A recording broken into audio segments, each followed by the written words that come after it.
Hey guys, how are you doing today? My name is Brendan Bromley, and well, let's just get into this, okay? Today we're going to be going over the two Conjuring movies, ignoring all the spin-offs, but just looking at the two main Conjuring movies. And well, sorry for not having an opening sketch, but you know what? Fuck it. Here we go. Let's hop into The Conjuring. So, The Conjuring is about, well, a family. The Warrens, okay? These two are paranormal investigators, and Lorraine Warren is kind of a psychic, whereas Ed is the one that is the more logical one, the one that listens to Lorraine and all this stuff. And well, there's a family that is being haunted by some kind of demon or some kind of witch. We're just trying to figure out what this actually is. And so they are called upon to help out this family and rescue the mother when all of a sudden she starts to become the target of this demon, witch, whatever. And yeah, pretty solid plot if you ask me. So when it comes down to this movie, the main things I like about this movie are the performances, which are fantastic all across the board, especially with Patrick Wilson and Vera Farmiga as Ed and Lorraine Warren, especially with the mother. I can't remember who the actress that plays her, but she is also very, very good in this movie, as are the kids in this movie. Surprisingly, the kids are actually very good in this movie. And the performances all around are just pretty good. And then after that, the atmosphere in this movie is fantastic. It is horrifying. It is incredibly creepy. And it really never goes overboard until about the third act. But more on that later. This creepy factor is there. And then the other part I like is the direction of James Wan. He's the one guy that actually makes jump scares work, and he's the one guy I know that jump scares are not fake. When something pops out of the camera, it's meant to be scary. And I like that. He doesn't do false jump scares, and I like James Wan for it. And James Wan is a very good director. So, trust me when I say I like him. Okay, well now if I got really any negatives, it's the final act of the movie. Though I do like the final act, don't get me wrong, it's not awful, it's not really bad or anything like that. It's just a little underwhelming. It was being built up and all that stuff, and then when we finally get the mother finally being possessed and all that stuff, and them having to try and get the demon or witch out of her, it's not necessarily as climactic as one would want. It's kind of underwhelming, and it's just, yeah, it is what it is. I mean, it's a fine ending, it's just not up to par with the rest of the movie, which is a bit of a bummer, but you know, the ending really just doesn't hold the movie that much. The movie all around is just a very creepy, well-acted, and well-directed movie. And well, just with a tiny bit of, just with some pacing thrown off in the final act of the movie, guys, The Conjuring gets an 8 out of 10. Now, funny enough, my complaint with this movie, with The Conjuring 1, is that, like, the final act is underwhelming.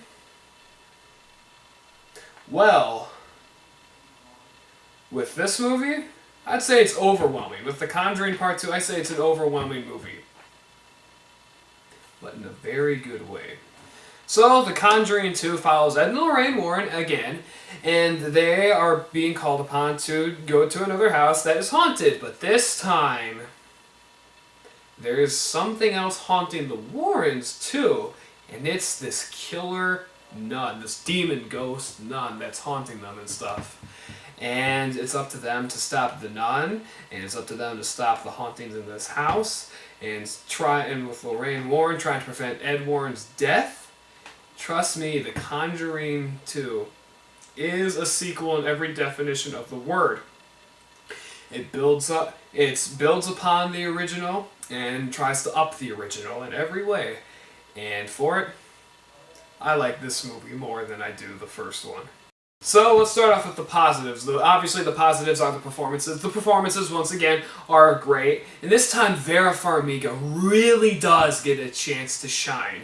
Though she was very good in the first movie, this movie is an emotional gut punch for her, considering she's trying to prevent her husband's death. She keeps having flashes of it, and it's an incredibly emotional performance from her, and her performance is really solid, along with the other show stealer being the main little kid, this girl.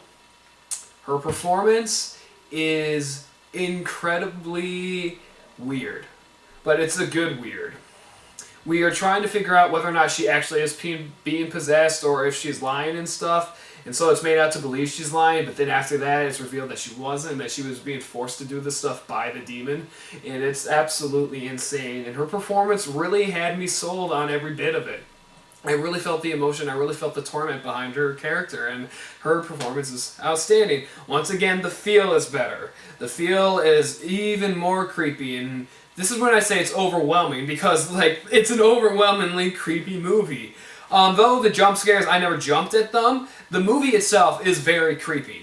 I saw this with surround sound, and I at like the cinema about 20 minutes away from me with a family friend, and my God, like I legit was like, this movie sounds fantastic, and it really is creepy. It is an absolutely creepy sounding and looking movie, especially with the grays and the light blues and the blacks and the whites, all of that just really just it looks dried out, and because of it, it's weird.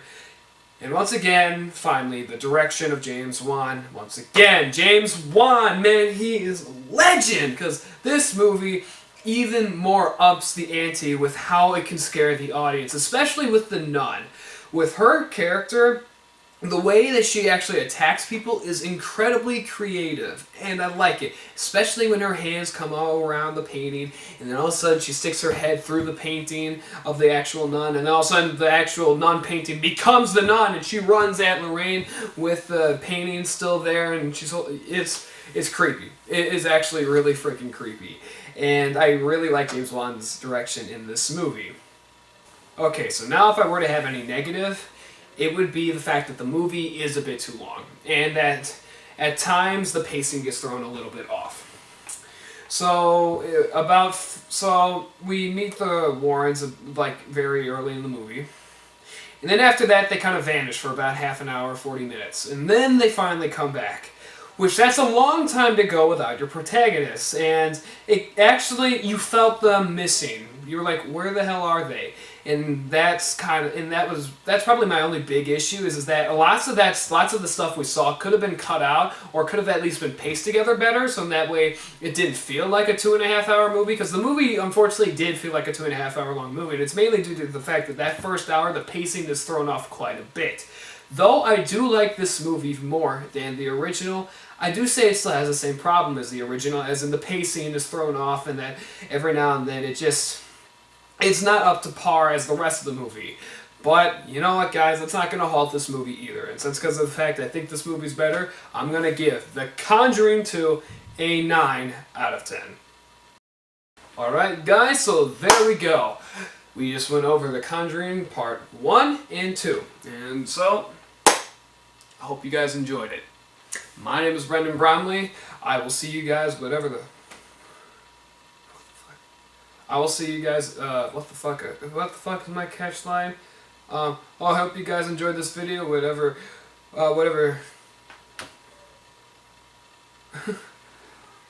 God, I can't remember my catchphrase, what the hell is it? I hope you guys enjoyed this video, whatever day, evening, night, time you're watching this, and I'll see you all next time. I think that's it. God, I can't even remember my own fucking tagline. What a goddamn professional I am.